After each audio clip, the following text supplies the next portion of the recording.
This channel does not promote any violent, harmful, or illegal activities. All content provided by this channel is meant for an educational purpose only. Brought to you by V-Guard, co-powered by Sensodyne O Bhimal, বলো কথা কেশরী। Associate sponsor Ultratech Cement। নমস্কার, news রাত 2 তে আপনাকে স্বাগত। ঠিক দুপুর 2টায় কোন কোন খবর আপনার সামনে আনবো আমি পিউ।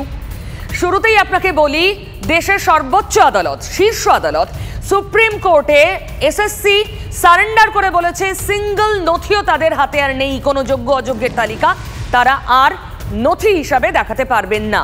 আর টিভি9 বাংলার হাতে আছে সেই ইমেল যা এসএসসি করেছে, মানে সফট কপি যা এসএসসি করেছে নাইসাকে অযোগ্যদের তালিকা।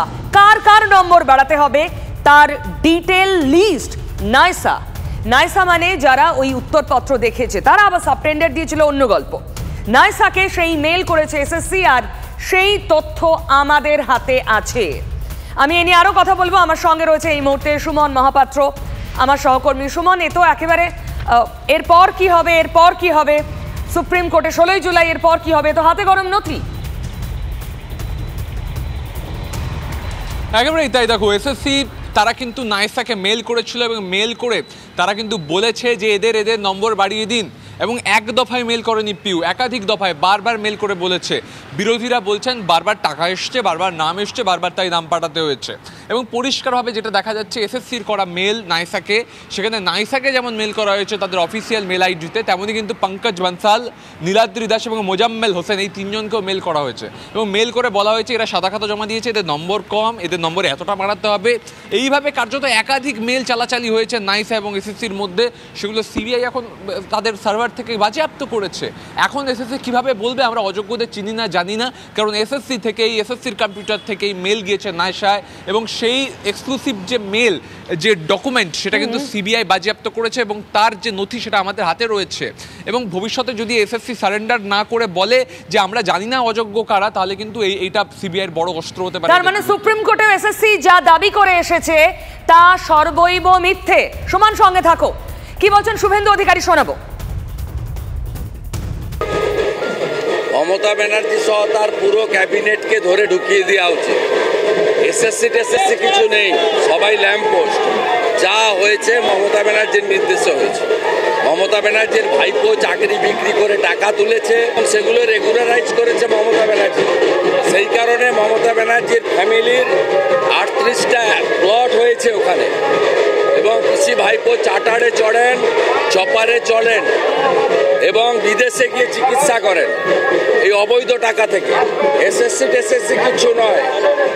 আসল উচিত মমতা ব্যানার্জি এবং তার মন্ত্রিসভাকে গ্রেপ্তার করা, যারা 2022 সালে 5ই মে ক্যাবিনেট করে এই অতিরিক্ত শূন্য পদ তৈরি করেছে। শুভেন্দু নিশানাকে বুঝতে নিশ্চয়ই কোনো অসুবিধা আপনার নেই। তৃণমূল কি বলছে? মুখপাত্র পার্থপ্রতিম রায় আমার সঙ্গে রয়েছেন। পার্থপ্রতিম বাবু, রিয়াকশন দেবেন? না, আমি শুভেন্দু অধিকারীর কথা শুনলাম। এই যে ঘটনা যেগুলো বলা হচ্ছে সেগুলো সবটাই 2016-18 মধ্যে। তা শুভেন্দু অধিকারী নিজেও তো তখন মন্ত্রী ছিলেন। আমার বক্তব্য হলো, তিনি যেটা সুপার নিউমেরিক পোস্ট ক্রিয়েট করা আছে সেটার মন্ত্রিসভার বৈঠক 2022-এ হয়েছে। কিন্তু এই যে নাইসার কাছে মেইল পাঠানো বা এই যাবতীয় বিষয়গুলো যেগুলো নিয়ে মন্ত্রিসভাকে তিনি ডাকছেন, সেই সময় তো তিনি নিজেও মন্ত্রিসভা ছিলেন। তাহলে তিনি কি স্ক্যানারের বাইরে রয়েছেন? তিনি কি তাই বলতে চাইছেন? আমরা সেটাও জানতে চাইছি। আসলে সিবিআই এই মুহূর্তে এই বিষয়গুলোকে সামনে আনলো কেন? এর আগেই তারা আনলো না কেন? বা আগে তাদের এই বিষয়গুলো নিয়ে আরও তৎপরতা কেন ছিল না? এই মুহূর্তে তারা বিষয়গুলোকে সামনে আনছে। এখন সামনে আনায় অসুবিধা কি রয়েছে? এই সময় অসুবিধা কি জায়গায় কিন্তু আমরা রাজনীতিকরণ না, সামনে আনায় অসুবিধা নেই, সামনে আনায় অসুবিধে নেই। কিন্তু যে দীর্ঘসূত্রিতা সিবিআই এর তরফ থেকে দীর্ঘদিন যাবৎ চলছে, তারা কেন এত সময় নিচ্ছেন? এই বিষয়গুলো যদি তাদের আগেই জানা ছিল, তারা তাহলে কেন এতদিন তারা কোর্টে সেইগুলো সাবমিট করেনি? তদন্ত যেমন এগোচ্ছে তেমন নথি তারা সাবমিট করছেন। নিশ্চিতভাবে এই ধরনের মেইল যদি গিয়ে থাকে না, তেমন না, এটা যেভাবে তাদের কর্তারা বলে দিচ্ছে, কখন সেটা লাভবান হবে পলিটিক্যালি, সেভাবেও তো তারা সাবমিট করতে পারে। আপনি বলছেন ভোটের মরশুমে কেন? বেশ, যারা দোষী, আমি ধরে নিচ্ছি এর পেছনে পলিটিক্যাল উইল রয়েছে, কিন্তু আপনি প্লিজ যদি একটু বুঝিয়ে বলেন, এসএসসি একটা সংস্থা, যে সংস্থা একটা বিরাট বড় পরীক্ষা অর্গানাইজ করছে, সেই সংস্থা মেল করছে আর একটা বাইরের সংস্থাকে, বেসরকারি সংস্থাকে, যে এরা অযোগ্য, এদের কোনো মার্কস নেই, এদের নাম্বার বাড়িয়ে দিতে হবে। এসএসসি নিজে এটা কেন করবে? এসএসসির কর্তা ব্যক্তিদের ঘাড়ে কটা মাথা? যদি কোনো, ওই যে আপনি পলিটিক্যাল উইলের কথা বললেন, কোনো পলিটিক্যাল উইল এর পেছনে না থাকে, এসএসসি কেন করবে, কি করে করবে? না, সেটা তো নাইসা এবং যারা মেইল পাঠিয়েছে তারা সঠিকভাবে বলতে পারবে কি পরিস্থিতিতে বা কার প্রভাবে তারা এই মেইল পাঠিয়েছিল। যদি সত্যিকারের সেটা অত্যন্ত দুর্ভাগ্যজনক, নিশ্চিতভাবে সেটা তদন্ত হওয়া প্রয়োজন।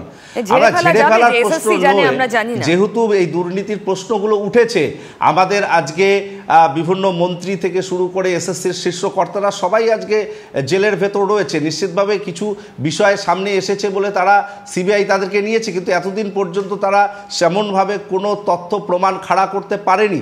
আজকে যদি করে, নিশ্চিতভাবে তাদের বিরুদ্ধে বিচার হবে, কিন্তু কেন করেছে নাইসা এতদিন কেন সেগুলো প্রকাশ্যে আনেনি, বা এই বিষয়গুলো সিবিআই মানে ধরুন নাইসা চুরি করেছে, এসএসসির সঙ্গে হাত মিলিয়ে নাইসা গলা ফাটিয়ে বলবে আমরা চোর, আপনি এটা এক্সপেক্ট করছেন? এটা তদন্ত সাপেক্ষ, খুব স্বাভাবিক। আমি আবার আসবো পার্থপ্রতিম বাবু, সুমনের কাছে আরো একবার যাবো। সুমন, এই মোজাম্মেল লোকটিকে, না সুমনের সঙ্গে যোগাযোগ ছিন্ন হয়েছে আমাদের, তবে এর মধ্যেই নির্দিষ্টভাবে পলিটিক্যাল উইল এটা খুব খুব ইম্পর্টেন্ট ফ্যাক্টর। তবে এর সঙ্গে সঙ্গে সন্দেশখালিও তো এখন রাজনীতির ঘূর্ণিপাকে ঘুরছে, তাই না? সন্দেশখালিতে প্রত্যেক দিন নতুন নতুন নতুন নতুন তথ্য উঠে আসছে। যেমন আজ এক নির্যাতিতা দাবি করেছেন, দুই নির্যাতিতা তাদের বয়ান বদলেছেন টাকার বিনিময়ে। এই নির্যাতিতা যিনি আমাদের জানিয়েছেন, তাকেও অফার করা হয়েছিল 10 লাখ টাকা। আগে শুনুন। দুজন নির্যাতিতা ইতিমধ্যে অভিযোগ প্রত্যাহার করেছেন। উনি তো মিথ্যা কথা বলছে পুরোপুরি। ওটা থানার মধ্যে হয়েছিল, রেখা শর্মা ম্যাডাম আসতে, ভিডিও ফুটেজটা আছে সিসি ক্যামেরা, যে মাম্পি করেছিল কি উনি করেছিল সেটাতে সেখানে প্রমাণ হবে, সেটা কোর্টে পেশ করা হবে। 10-20 হাজার টাকা দেবে বলেছে, সেই লোভে ওরা এইসব করছে। ও আমাদের কাছে ফোন করে বলেছে যে ওরা টাকা দেবে বলছে, সে রেকর্ডটাও আছে, সে রেকর্ডটা আমাদের কাছে আছে, যে ওরা আমার ওই টিএমসি পার্টির লোক আমাকে টাকা দেবে বলছে, তাহলে আমি কেস তুলে নেবো। এই দুজনের কাছে গেল টিএমসির লোকেরা, আপনার কাছে যায়নি? ওরা আমার সঙ্গে কথা বলতে এসেছিল, আমি সেভাবে পাত্তা দেয়নি বলে আমার নামে প্রচুর কেস দিয়েছে। আজকে আমি ঘর ছাড়া ওদের কারণেই। ওদেরকে আমি কত টাকার প্রলোভন দেখানো ছিল? 10 লক্ষ টাকা। সন্দেশখালিতে এখন কি সন্দেশ খেলা চলছে? সন্দেশখালি থেকে আমার সঙ্গে সৌরভ রয়েছে। সৌরভ, এটা কি হচ্ছে? এ অভিযোগ করছে টাকার বিনিময়ে মহিলাদের অভিযোগ করানো হয়েছে, আবার পাল্টা 10 লাখ টাকার কথা হচ্ছে, এটা কি সন্দেশখালিতে? পিউদি দেখো, সন্দেশখালির আন্দোলন যখন হয়েছিল, সেই আন্দোলন ছিল একটা অরাজনৈতিক আন্দোলন, যেখানে কোনো রাজনীতির রং ছিল না। কিন্তু এখন কার্যত দুটো ক্যাম্পে বিভক্ত হয়ে গেছে, একদিকে তৃণমূল আর আরেকদিকে বিজেপি। আন্দোলনকারীদের একাংশের বক্তব্য হচ্ছে যে যারা প্রাপ্তি অপ্রাপ্তির হিসেবে, অর্থাৎ রেখাপাত্র প্রার্থী হয়েছেন, যারা মনে করছেন যে রেখাপাত্র প্রার্থী হয়েছেন, আন্দোলন করে প্রার্থী হয়ে গেলেন, আমরা কি পেলাম, তারা চলে গিয়েছেন তৃণমূলে, এবং সেখান থেকে কিন্তু এই আকচির যে বিষয়টা সেটা আসছে। প্রথম দুজন নির্যাতিতা তারা অভিযোগ প্রত্যাহার করলেন। আরেকজন নির্যাতিতা, যার বক্তব্যটা কোথাও গিয়ে বিজেপির হাত শক্ত করবে, যে তিনি বলছেন যে 10 লক্ষ টাকার বিনিময়ে তাকেও প্রস্তাব দেওয়া হয়েছিল। শুধু তিনি কেন, প্রিয়াঙ্কা টিবরেওয়াল এখানে এসছেন, এবং সেখানে তিনি এই যে ধরপাকড় হচ্ছে, অভিযান হচ্ছে, সেই প্রেক্ষিতে প্রিয়াঙ্কা টিবরেওয়ালের বক্তব্য হচ্ছে হাইকোর্টের নির্দেশে এখানে নির্যাতনের অভিযোগের বিষয়টিও খতিয়ে দেখার ভার সিবিআইকে দিয়েছে হাইকোর্ট। সেখানে কেন পুলিশ মামলা রুজু করলো, এবং পুলিশ মামলা রুজু করে ধরপাকড় অভিযান শুরু করছে, রাতের অন্ধকারে সেখানে বাড়ি বাড়ি যাওয়া হচ্ছে, কেন এখানে সিসি ক্যামেরা লাগানো হলো না হাইকোর্টের নির্দেশে, কেন পর্যাপ্ত আলো বাড়ানো হলো না, এবং সেই জন্যই আদালত অবমাননার হুঁশিয়ারি দিচ্ছেন প্রিয়াঙ্কা টিবরেওয়াল। আমরা একবার প্রিয়াঙ্কা টিবরেওয়ালের কাছে যাই, তার বক্তব্যটা একবার শুনে নেব। কেন ডিএম লাগায়নি, তার মানে ডিএমও যুক্ত আছে এই পুলিশের সঙ্গে। দিদি আপনি একটা বিস্ফোরক অভিযোগ করছেন যে পুলিশের তরফও অভিযোগ প্রত্যাহারের জন্য অর্থের প্রস্তাব দেওয়া হচ্ছে, এটা কেন করছেন?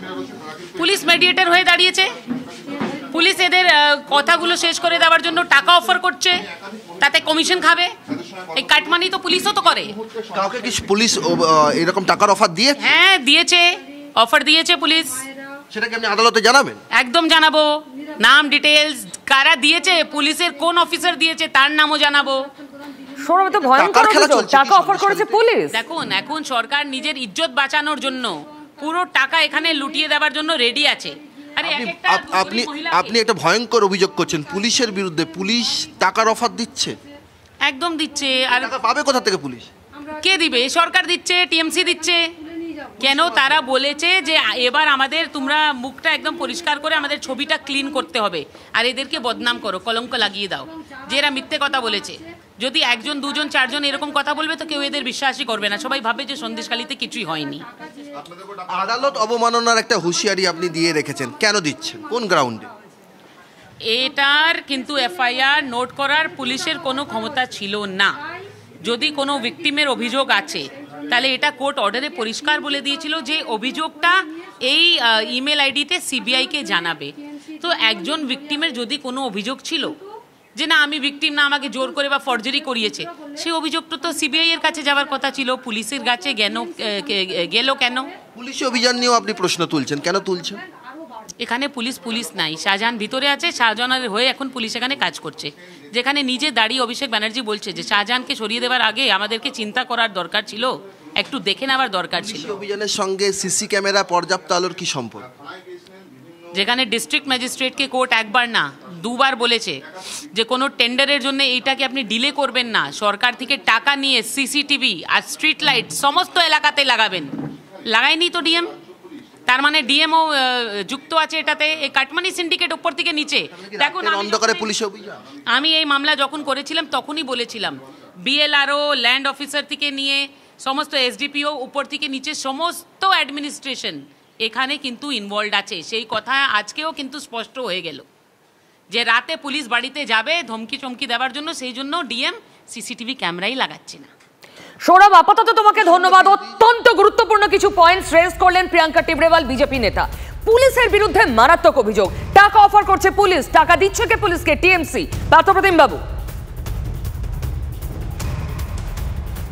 না, টিবরেওয়াল তো ওখানে রাজনীতি করতে গিয়েছেন। সন্দেশখালীর মহিলাদের তারা যে ধরনের অভিযোগ নেওয়ার জন্যে পোর্টাল খুলেছে বা তাদের পক্ষ থেকে করা হয়েছে, সেটাও একটা বিজেপির হয়ে কোথাও একটা করবার মানসিকতা নিয়ে তারা গিয়েছে। সন্দেশখালীর মহিলাদের কে তারা যে প্রভাবিত করছে না এ কথা কে বলবে? আজকে যে প্রশ্নটা উঠেছে যে সন্দেশখালী নিয়ে বিভিন্ন ধরনের বয়ান সামনে আসছে, নির্যাতিতারা তারা পরস্পর বিরোধী কথাবার্তা বলছে। আজকে যারা বলছে যে টিএমসি টাকা দিয়ে তাদের বয়ান বদল করছে, আমরা যদি তাদেরকে বিভিন্নভাবে যে প্রশ্নগুলো উঠছে যে টাকা দিয়ে বিজেপি তাদেরকে যে মিথ্যা অভিযোগ করেনি তার দায়বদ্ধতা কে নিয়েছে, এই ধরনের কথাও তো সামনে এসেছে। সুতরাং সবটাই একটা পরিকল্পিতভাবে বাংলাকে বেলাইন করার বিজেপিও সেম টার্ম ইউজ করছে আপনাদের বিরুদ্ধে। এটা পরিকল্পিত। ভিডিও সামনে এসেছে গঙ্গাধরের, পরিকল্পিত। টাকা দিয়েছে বিজেপি এই ধরনের অপারেশন আন্দোলন গড়ে তুলতে, এটা পরিকল্পিত তৃণমূলের। একই টার্ম আপনারা ইউজ করছেন, বিজেপি ইউজ করছে। আমরা পাবলিক কাকে বিশ্বাস করব? নিশ্চিতভাবে বিজেপি বেশ কিছুদিন ধরে পরিকল্পনা করে গোটা সন্দেশখালীকে একটা ভিন্ন পরিস্থিতি তৈরি করেছিল। আজকে যখন গঙ্গাধর কয়াল সহ বিভিন্ন ভিডিও সামনে এসেছে তখন থেকে স্পষ্ট হয়েছে যে তারা কি পরিকল্পনা করে একটা ভাইরাল ভিডিওকে আপনারা শতসিদ্ধ ধরে এগোচ্ছেন, সেটাই আপনাদের কাছে প্রমাণ চেষ্টা করেছে। একটা ভাইরাল ভিডিও, সেটা বিজেপি বলছে ফেক, বিজেপি পাল্টা বলছে আপনারা নির্যাতিতাদের বয়ান বদলাতে বাধ্য করছেন টাকার লোভ দেখিয়ে। এমনকি পুলিশকে, অ্যাডমিনিস্ট্রেশনকে কাজে লাগাচ্ছেন, ডিএম সিসিটিভি বসাচ্ছেন না। সন্দেশখালী যখন বুমেরাং হয়ে গেছে বিজেপির কাছে, তারা সেই মুখ বাঁচাতে, লজ্জা বাঁচাতে তারা এই ধরনের মিথ্যা অভিযোগ করে আরও সন্দেশখালীকে নাটকীয় একটা মোড় দেওয়ার চেষ্টা করছে, কিন্তু জনগণ বুঝে গেছে। পার্থপ্রতিম বাবু সঙ্গে থাকুন। সত্যি আমি এই শব্দটার সঙ্গে সহমত, নাটকীয়। প্রতিপরতে নাটক সন্দেশখালীর। কি চলছে সন্দেশখালীতে? কাকে বিশ্বাস করব? কোন ফুলকে বিশ্বাস করব? কোন নেতার কথাকে বিশ্বাস করব? প্রশ্নটা থাকলো দুপুর দুটোর এই অনুষ্ঠানে। তবে এরপর যে ছবি দেখাবো সেটা খুব একটা সুখের নয়, স্বস্তির নয় রাজ্যের শাসক শিবিরের জন্য।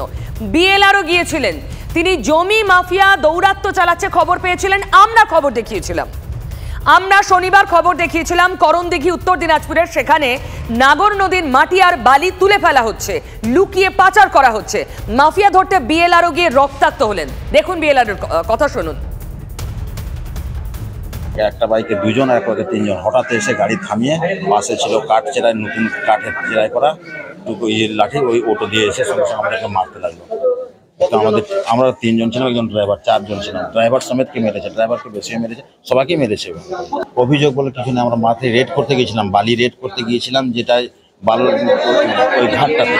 হ্যাঁ, অবৈধভাবে আগে থেকে বালি কাটছিল, অবজেকশনও ছিল, সেই সূত্রে আমরা গিয়েছিলাম সেখানে, ওটা রেড করে। আমার উত্তর দিনাজপুরের সহকর্মী আরো ডিটেল দিতে পারবে, আমি রূপকের সঙ্গে কথা বলবো। রূপক, বিএলআরও কাজ করতে গিয়েছেন, কারা মারলো? মানে এত সাহস তাদের কি করে? তারা কিচ্ছুকে তোয়াক্কা করে না? একদমই, দেখো বিষয়টা কিন্তু নাগর নদীর এই যে বালি চুরি, তা কিন্তু বালি মাফিয়াদের স্বর্গরাজ্য, যেমনটা আমরা তুলে ধরেছিলাম।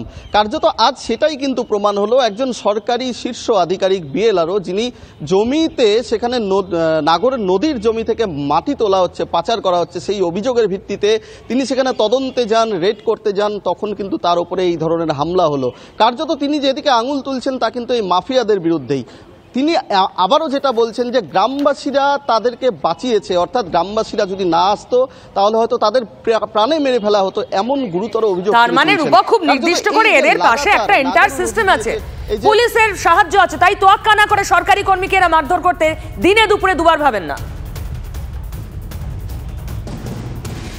একদমই তাই, এমনটাই কিন্তু অভিযোগ করছিলেন সে সময় গ্রামবাসীরা, যে সরকারের শাসক দলের এবং তার পাশাপাশি কিন্তু প্রশাসনের একটা অংশ কিন্তু এদের সঙ্গে যোগসাজশ রয়েছে, না হলে কিন্তু এরা এতটা সাহস পায় না। লাগাতার আমরা খবর করেছি, এমনকি গ্রামবাসীরা বলছেন একাধিকবার অভিযোগ জানানোর পরেও কিন্তু কোনো ব্যবস্থা হচ্ছে না। আমাদের খবরের পরেই কিন্তু জেলা প্রশাসন নড়ে চড়ে বসে এবং রায়গঞ্জ এবং করণদিঘি দুই জায়গার বিএলআরওকে কিন্তু জানানো হয়, এবং বিএলআরওরা যাওয়ার পরে সেখানে কিন্তু করণদিঘির বিএলআরওর ওপরে আজকে এই হামলা ঘটনা ঘটেছে। অনেক ধন্যবাদ তোমাকে পার্থপ্রতিম বাবু। এবার বলুন। এবার দেখুন, প্রশাসন খবর পেয়েছে, প্রশাসন অ্যাকশন নিচ্ছে। দুষ্কৃতী বা যারা এই ধরনের কাজকর্মের সঙ্গে যুক্ত, তারা কোনো আধিকারিককে যদি মেরে থাকে, প্রশাসন তাদের বিরুদ্ধে কঠোর স্টেপ নেবে। রাজনীতির রং দেখবার প্রয়োজনীয়তা নেই, এবং রাজনীতির যদি রং থাকতো তাহলে আপনারা যেটা বলছেন প্রশাসন এবং দলের একাংশের সঙ্গে এরা কারা বলুন তো, যারা পুলিশকে ভয় পায় না, যারা প্রশাসনকে ভয় পায় না, কে আছে এদের সঙ্গে? এরা কিছুকে ভয় পায় না কি করে? দেখুন, কিছু হয়তো দৌরাত্ম্য রয়েছে সেখানে, তাদের বিরুদ্ধে প্রশাসনিক ব্যবস্থা গ্রহণ করছে। এই হয়তো করে কতদিন চলবে পার্থপ্রতিম বাবু? প্লিজ আপনাকে থামাচ্ছি, কারণ একটা বড় খবর আমাদের কাছে এসেছে এই মুহূর্তে। আমি সেই খবরটা দেখাবো আমাদের দর্শকদের। হাওড়া স্টেশনে এক মহিলার ওপর আক্রমণ হয়েছিল। হাওড়া স্টেশন চত্বরে হামলার ঘটনায় সেই মহিলা মারা গিয়েছেন কিছুক্ষণ আগে। আমাদের হাওড়া স্টেশন চত্বরে ছুরি নিয়ে হামলা করা হয়েছিল মহিলার ওপর। মানে দেখুন, ল অ্যান্ড অর্ডার সিস্টেমও তো প্রশ্নের মুখে। সুব্রত আমার সহকর্মী আরো ডিটেল দিতে পারবে। সুব্রত। হ্যাঁ দেখো, দিনে দুপুরে একদম হাওড়া স্টেশনের 23 নম্বর প্ল্যাটফর্ম, যেখানে পার্সেল ডিপার্টমেন্ট রয়েছে, সেইখানেই কিন্তু এই ঘটনা ঘটে। বিভৎস ঘটনায় আতঙ্কিত হয়ে পড়ে এলাকার মানুষজনরা এবং স্টেশনে যারা এসেছিলেন তারা। যেটা জানা যাচ্ছে, রিঙ্কু বিশ্বাস নামে ওই ভদ্রমহিলাকে ছুরিকাঘাত করা হয় এবং তার পেটে ছুরি ঢুকিয়ে দেওয়া হয়। এবং যেটা জানা যাচ্ছে, তার স্বামীর সঙ্গে কথা বলে, রিঙ্কু বিশ্বাস তার স্বামী, তার সঙ্গে কথা বলে যেটা জানা যাচ্ছে, তারা একসময় মুম্বাইতে থাকতেন এবং সেখানেই আলাপ হয়েছিল মুঙ্গেশ্বর যাদব নামে এক ব্যক্তির সঙ্গে, এবং তাকেই আজকে হাওড়া স্টেশনে ছাড়তে এসেছিলেন। এবং সেই সময় কিন্তু এই ঘটনা ঘটে, যাকে কেন্দ্র করে উত্তেজনা ছড়িয়ে পড়ে এবং আহত মহিলাকে, গুরুতর আহত ওই মহিলাকে হাওড়া হাসপাতালে নিয়ে গেলে। হাওড়া স্টেশনের মতো, অনেক ধন্যবাদ সুব্রত, হাওড়া স্টেশনের মতো জমজমাট একটা এলাকায় মহিলার ওপর ছুরি নিয়ে আঘাত, হানা, তারপর মহিলার মৃত্যু। হাওড়া স্টেশনের মতো এলাকায়। কলকাতা নাকি সব থেকে সেফেস্ট সিটি, কলকাতার গায়ে লাগা হাওড়া? প্রশ্ন থাকে, আর এই প্রশ্নের সঙ্গে নিউজের 2 শেষ করছি।